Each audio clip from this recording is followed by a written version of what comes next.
फिर से सुलग रहा है नेपाल। 1 महीने में गिर जाएगी नई सरकार। तो जनाब, चलते हैं नेपाल, एक ऐसा देश जहां अभी-अभी नई राजनीति का ट्रेलर रिलीज हुआ था और इंटरवल से पहले ही जनता ने रिव्यू देना शुरू कर दिया। जी हाँ, बात हो रही है बालेन शाह की। वो चेहरा जिसे देखकर लगा था अब सिस्टम बदलेगा, लेकिन सिस्टम ने सोचा पहले इसको ही बदल देते हैं। 27 मार्च 2026 बालेन शाह ने प्रधानमंत्री पद की शपथ ली। युवा, जोशीले, एंटी एस्टैब्लिशमेंट, मतलब वो सारे टैग जो सुनकर लगता है कि अब तो भ्रष्टाचार भागेगा ऐसे, जैसे बिल्ली देखकर चूहा। लेकिन सिर्फ 1 महीने में ही जनता कह रही है, भाई ट्रेलर तो अच्छा था, पर फिल्म में कहानी कहाँ है। अब सड़कों पर वही युवा हैं जो पहले सपोर्ट में थे, अब प्रोटेस्ट में हैं। मतलब सपोर्ट से प्रोटेस्ट तक का सफर नेटफ्लिक्स सीरीज से भी तेज।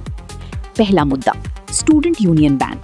सरकार बोली स्टूडेंट्स पढ़ाई करो, राजनीति हम संभाल लेंगे। स्टूडेंट्स बोले भाई हमसे ही वोट लेकर आए हो, अब हमें ही साइलेंट मोड में डाल रहे हो। दूसरा मुद्दा, 100 रुपए का टैक्स ड्रामा। अब अगर कोई नेपाल का नागरिक भारत से 100 रुपए से ज्यादा का सामान लाए तो लगेगा भंसार यानी टैक्स। अब हालत ये है कि 1 किलो चावल लाओ, टैक्स दो, कॉपी किताब लाओ, टैक्स दो। लगता है आप सांस भी लोगे तो बोलेगा भाई ये ऑक्सीजन इंपोर्टेड है क्या। सीमा पर रिश्ते थे रोटी बेटी के, अब हो गई हैं रसीद और टैक्स के। दुकानदार कह रहे हैं पहले ग्राहक आते थे, अब सिर्फ मक्खियां आती हैं। तीसरा मुद्दा, गृह मंत्री पर आरोप। भ्रष्टाचार खत्म करने आए थे और अपने ही मंत्री पर आरोप लग गए।